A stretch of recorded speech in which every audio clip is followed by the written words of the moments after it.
A lot of us as young people were said to have had so-called behavior problems. So we might have exhibited various behaviors or various kind of patterns of dysfunctionality that were referred to in this way. And that might have been like emotional reactivity, or it might have been sort of defiant behavior, or any number of things. I mean, there's a lot of different things that can be put into this box of behavior problems. So are behavior problems real? Well, what I would say is this. I would say that behavior problems or the notion of behavior problems is one way of interpreting problems that are indeed real. But the question is, what really is the problem? Is the problem the kid's behavior, or is there something else going on? And I think that in our culture, our default is to make the behavior the problem. And what that does is it allows us to not actually look at the other dynamics that could be causing it. It prevents us from actually having some kind of curiosity about what might be occurring here and allow us to bring some kind of positive change to the situation, because we're focusing on getting the young person to merely adjust. For this reason, the notion of behavior problems, framing the situation as a situation where there are behavior problems, is not in the interest of the person that is being diagnosed this way.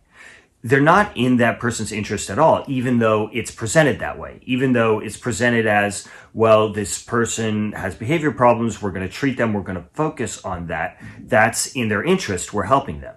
It's not in their interest. It's in the interest of the people that have the power in the situation.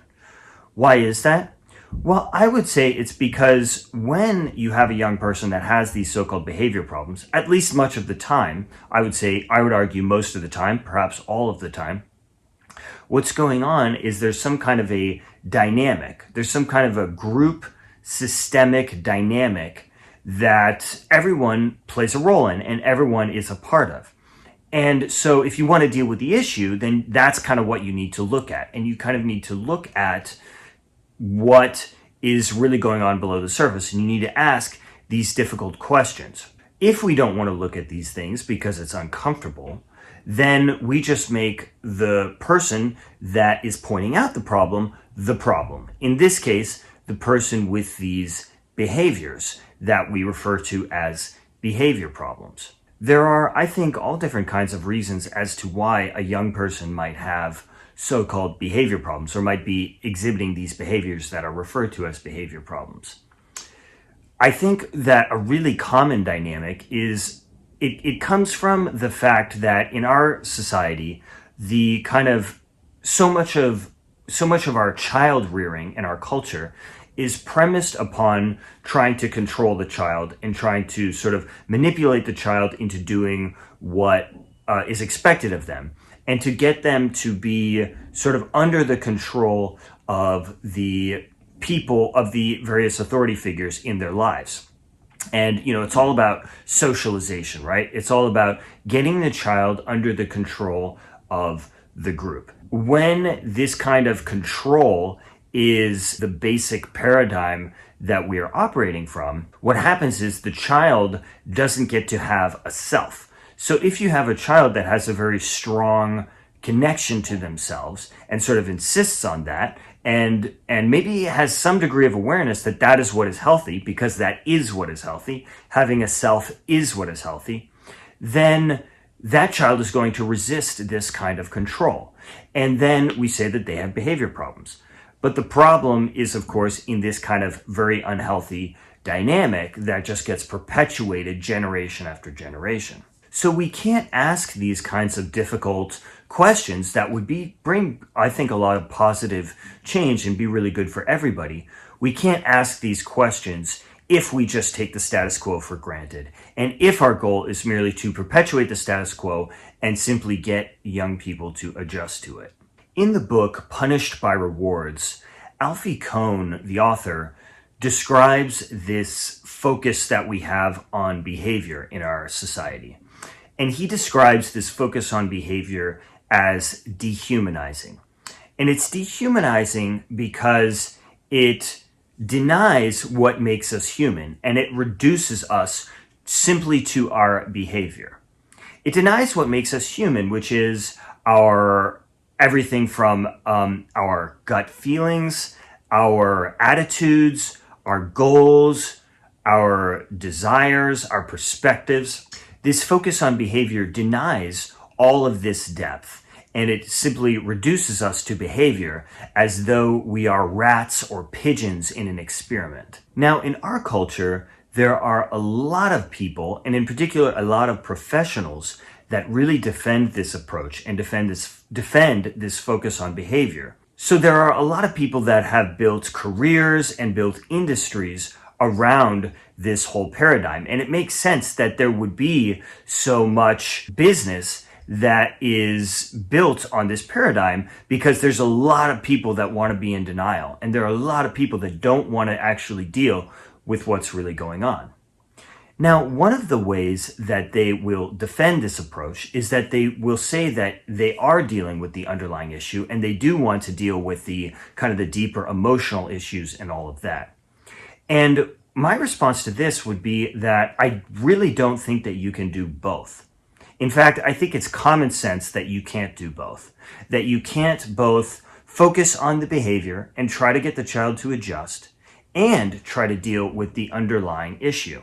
Because they're completely at odds with each other. If you dealt with the underlying issues and you helped the child kind of deal with their own depth and all of that, that wouldn't fit into that system anymore. That would sort of force a change. That would force what systems thinkers call second order change. You would have to pick one or the other. Are you going to pick what's healthy and what's I think ultimately in the interest of the group?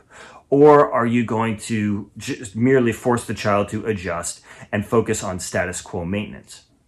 And I would also say that it's better to simply say, no, we're going to focus on the child's behavior, get them to adjust and enforce obedience, than it is to say, we're going to do that, but we also care about these underlying issues and the deeper emotional drivers. And the reason is because when you bastardize these very important things like doing inner work and being introspective and dealing with the deeper causes and being more kind of mindful about the situation, you're bastardizing these things, which then prevents the young person later on from really taking advantage of these things and doing these very worthwhile things. Or at least you're preventing them from doing that for a while because you're basically brainwashing them. You're brainwashing them into essentially thinking that these things aren't even real. That because you've taken a very bastardized and diluted version of these very worthwhile endeavors of doing inner work and transforming yourself. So if we did experience these things as young people, it's really important to be able to see this so that we can then really do this real inner work.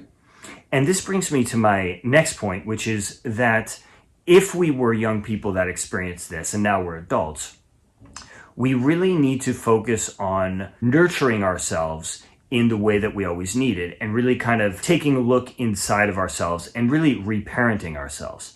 And just as a side note here, this is really one of the reasons why I would very much strongly discourage any parents from using this approach that focuses on behavior, is that the young person is going to have to reparent themselves if you do this in order to reclaim their potential and their well-being in life. They're going to have to reparent themselves. So if we did experience this kind of approach where we were dehumanized and we were reduced to our behavior, we really need to do a lot of work, a lot of inner work, a lot of introspection and all of that. And this is not easy, but I think it's a very, very exciting process because we get who we are back and we really get our lives back. And so I have a lot of resources on this channel for what to do about that and how to do that. And I'm going to have a lot more in the future. So I think that this is really important stuff. And I would definitely encourage you to subscribe to the channel so that you can get all of that when I release it. So I really hope that you found this video helpful and informative. Please consider sharing this video, particularly with somebody that you think this might be relevant for and might enjoy it. Thank you so much for joining me, and I look forward to having you next time.